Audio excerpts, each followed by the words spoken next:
Quando a gente fala de emprego, tem duas formas para a gente olhar para esse fenômeno, vai. Um deles é um olhar que eu vou chamar de macroeconômico, é um olhar que leva em conta os grandes números. É um olhar importante, porque o Brasil precisa gerar emprego, e quanto mais emprego a gente gera, menos miséria, né? Quanto mais emprego, mais economia vibrante. Quanto mais emprego, mais PIB. Quanto mais emprego, mais renda. E por esse olhar, o emprego sobe, o emprego cai. Em 2014, a gente chegou a ter uma taxa de emprego, de desemprego, né, inferior a 5%, bacana. Depois veio a pandemia, amargamos a segunda maior taxa de desemprego do G20, só perdia para a África do Sul. Os últimos dados são interessantes, são animadores. Na semana passada saiu queda de desemprego em 22 das 27 unidades da federação. Nas 5 que não houve queda, ficou estável, portanto não subiu. Não baixou, mas não subiu. É um negócio muito interessante. É importante olhar os números, é realmente importantíssimo, porque você tem a possibilidade, e nós estamos vendo os números acontecerem, da gente retomar a economia um pouco mais rápido e com os desafios próprios do que está acontecendo hoje em dia no emprego. Antes, você gerava muito emprego com algum crescimento. Agora você precisa de muito crescimento para gerar algum emprego. Por causa da tecnologia, principalmente. Você tem as empresas hoje desenvolvendo mecanismos, métodos de trabalho que exigem aumento de produtividade, portanto, entre outras coisas, menos emprego. Então você vê isso na construção civil, você vê isso no agronegócio, você vê isso no comércio, na indústria, no setor bancário. Você consegue fazer mais produção com menos emprego. Então tem que crescer muito mais para gerar o mesmo tanto de emprego que antes a gente podia gerar crescendo menos. Isso interfere muito, torna o desafio do país mais difícil e tal. Esse é um olhar, é o olhar macroeconômico, é o olhar dos grandes números. Mas tem um outro olhar do emprego, que é aquele para o qual eu queria chamar a atenção agora, que é o olhar do emprego dentro de casa, a nossa vida e o emprego, né? Como é que está a minha vida profissional? Como é que está a sua vida profissional? Como é que está a sua realidade, né? O Brasil já teve mais emprego, menos emprego, como eu falei, mas às vezes a empresa, você tem uma taxa de desemprego que está diminuindo, mas dentro da sua casa você tem a realidade do desemprego. E aí não faz muita diferença se o número geral do Brasil está melhor ou pior, né? E o que acaba acontecendo é que existe um fenômeno novo que os dados do IBGE não captam com a mesma precisão que captam outros dados, que é o seguinte, saiu até uma pesquisa agora, metade das pessoas está fazendo bico, porque a renda, e o IBGE captou, a renda caiu.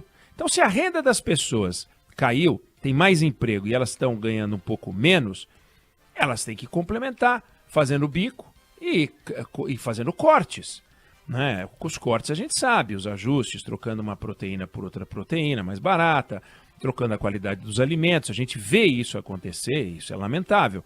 Mas a gente vê também as pessoas buscando um bico. E tem quase 50% das pessoas fazendo bico. É muita gente. Pegando a massa de pessoas que trabalha, são 70 milhões de pessoas fazendo bico. É uma coisa realmente impressionante. Esse é um dado. Mas existem outros dados que pedem um estudo mais aprofundado e que mexem na lógica de funcionamento da tradição do país. O Brasil se acostumou durante muito tempo aos filhos ganharem mais do que os pais. Mas durante muito tempo. Seja porque melhorava a educação e daí a renda, seja porque melhorava só a renda, as gerações ganhavam mais do que as gerações anteriores.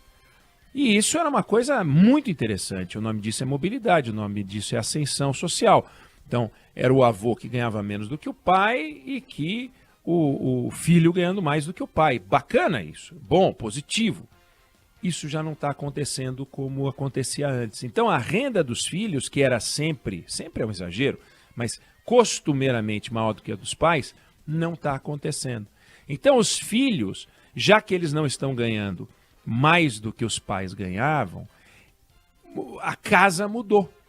Então esse item emprego a que eu me referi interfere dentro de casa. O que acontece com isso? O filho fica mais tempo dentro de casa. Não só porque é cômodo, mas muitas vezes porque é necessário. Outra coisa que muda, a idade do casamento. Se a renda não sobe muito, as pessoas acabam, não só por esse motivo, também casando mais tarde. Também muda a decisão de ter filhos, que acontece mais tarde. E também muda a quantidade de filhos. As pessoas passam a ter menos filhos. Então, a renda, ela é decisiva, não é o único motor, É evidente que quando a mulher vai para o mercado de trabalho, isso faz muito tempo que a mulher foi para o mercado de trabalho, o número de filhos começou a cair. Não dá para ser diferente. Mas o fator renda interfere em tudo isso. Então, você tem um redesenho do formato familiar e não só os números grandes do mais emprego, menos emprego. As casas, os arranjos familiares foram modificados. É muito curioso a gente ver que, por causa da renda, a pessoa fica mais tempo em casa, casa mais tarde, tem filho mais tarde e tem menos filho e ganha menos do que os pais. Olha que mudança.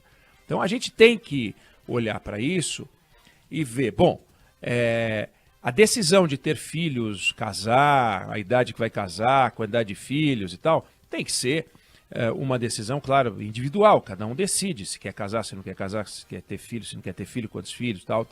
Se quer ficar com os pais mais tempo ou não.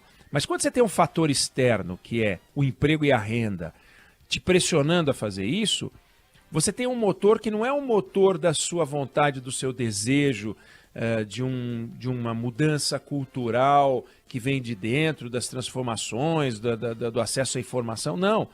É uma sociedade espremida por uma renda menor. Então a gente tem que tirar esse fator externo para que as pessoas possam ter as condições de escolher melhor e escolher quando, como, mas sem este desconforto. E para isso é mais emprego. E para isso é mais renda. E para ter mais emprego e mais renda, posto que não é governo que gera emprego, não é governo que gera renda, a gente precisa voltar àquelas questões de sempre, que é crescimento econômico, em primeiro lugar.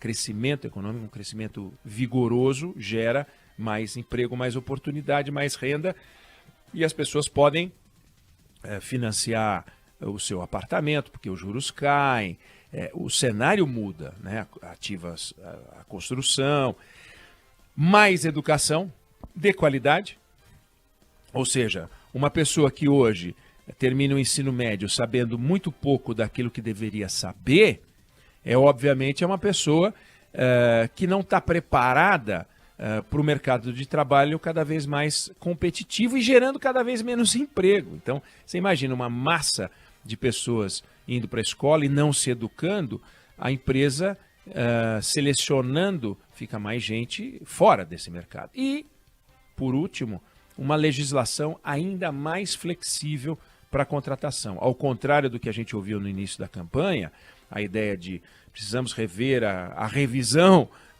trabalhista, nós temos que intensificar a discussão trabalhista, porque aquilo que dificulta a demissão também dificulta a contratação. Hoje, um empresário montando uma empresa em alguns países do mundo, ele contrata rápido, quando a economia começa a crescer, e no Brasil contrata mais devagar, porque sabe que se contratar vai ter problema depois para desligar, se for o caso. Aí alguém vai dizer, puxa vida, mas a mão de obra pode ser assim, o fiel dessa balança, quando a economia vai mal, demite, quando a economia vai bem, contrata. Bom, pensa pelo lado bom.